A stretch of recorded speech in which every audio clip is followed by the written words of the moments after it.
How are your goals shaping up this year? Did they slip through your mind after January the 2nd? Or are you still working on achieving them? Either way, now is the perfect time to sit down and reflect on the last 6 months and plan the next half year, so that we all can make the most out of our remaining time in this year. We come to step number 1, which is to look through your photos on your agenda, or also to use journals that you probably have to just see what even was up in this half year, what was going on in your life. The second step is to open your yearly goals that you have, if you have them, and just quickly look through them and even see what they are, and then probably open them on the side, so for the next step, which is reflect, you have them ready. So the third step is to reflect on your last half year. You can ask yourself for that a lot of different questions. You can search them out on your own, or I have some ideas for you as well. For example, you can list out all of the things that went good, that you are proud of, or also the things that were kind of bad and that you want to improve in the next half year. But mostly some general questions you can ask yourself to get an overview how your last half year went. For example, where could I have done things more efficient? What am I proud of? What specific milestones did I achieve? Which goals did I fall short on and why? How did I overcome challenges and what strategies worked best? What new skills or knowledge did I acquire? Of course, there are a lot of questions that you can ask yourself. Just find the ones that you like the most and fit for you the most. In general, I would always touch on these 4 topics while asking yourself some questions. Reflect on achievements and challenges. Analyze productivity and efficiency. Emotional and mental well-being.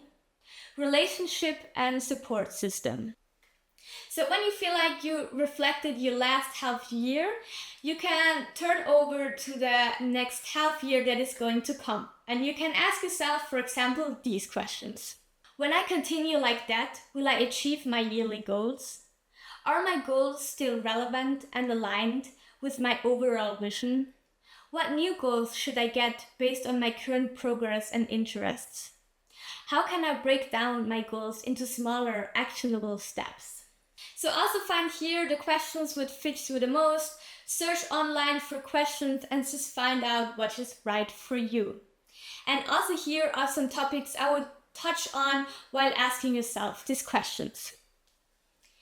Goal assessment and adjustment, strategy and tactics, risk management, motivation and accountability, personal growth and development, balance and well-being. Also add your own topics that are important for you, and I think with all of these topics together you have a fresh start into the new half year. And now it's time to analyze what you wrote down.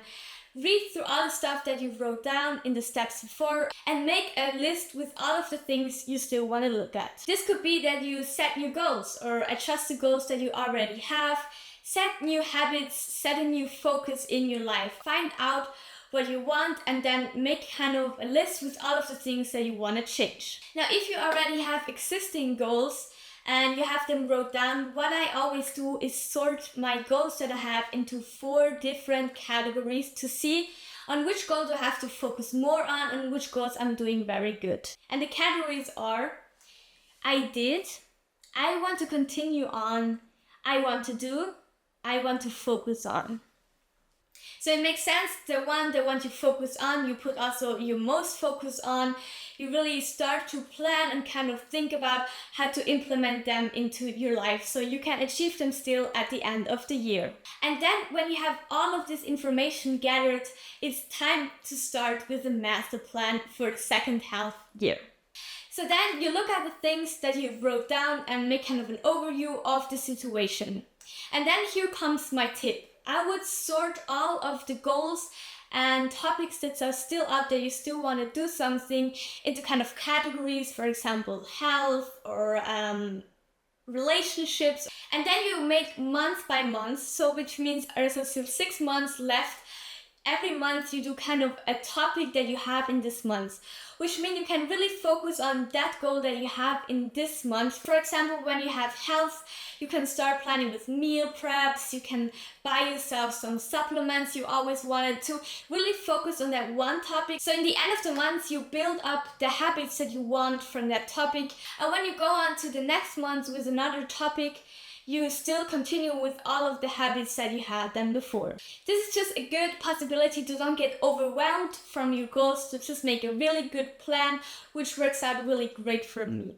But of course, there are also other ways. The most important part is that you put your goals into small actions that you can do every day or every week or every month. And it's important to still look at the goals after a month at least and look if it is going good. You can ask yourself the 4 things again and categorize them, and then you can see and always adjust the things so that you can still achieve all your goals.